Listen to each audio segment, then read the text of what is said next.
I consider myself masculine because it's kind of a social standard that I have to do in order to fit in professionally and socially. I like to tell myself I'm masculine, but deep down I know I'm not, because I very much do like the soft side of myself, and I really do feel like that part of myself is really who I am, and I feel like, yeah, as a man you have to live up to, being masculine and showing that you are, strong in all these different ways, but I know myself, like I know I'm not like that. I'm from Africa, and when you're raised, it's a culture that it's very looks at men as supposed to do manly things. I quite never understood what it was, because I was raised by my mother mostly, and I hanged around her and a ton of women. So women don't teach it, but it's the men who they just they hang around and they try to explain to you that, oh, you're supposed to be a man, you're supposed to act in a manly way, and it's like, wait, no, you're supposed to act like a human being, whether you're a man or a woman or any other gender. You're just supposed to act like a human being, be respectful, and just make sure that everybody's treated kindly and correct. The last time I showed my feelings was yesterday with my brother.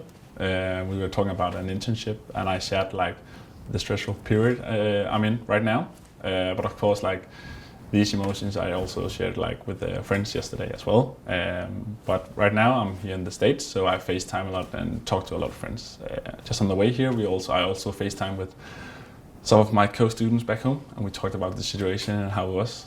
It's quite nerve-wracking. So yeah, I think like I'm quite good at sharing out my feelings. I'm an international student, came to the United States. I have a girlfriend back home, my family is in Germany. So there are like a lot of issues that I want to talk about. And then of course it's difficult to express it in like a foreign language. So English is not my first language. But of course it helps a lot to just talk about how you feel, and then talk with friends or family via phone, for example. So I think I did this in the last couple of days. The last time I shared my feelings with someone was with someone I'm dating. I wish I did, but I know I share them for sure with my mom, but with my brothers I know I don't. But for sure with my mom I do try to let her know like the things that really are bothering me whenever she sees me, and whenever she asks me like, oh, how are you feeling? Like not just saying like, oh, I'm good, like actually getting, trying to unpack those feelings and let her know how I really do feel.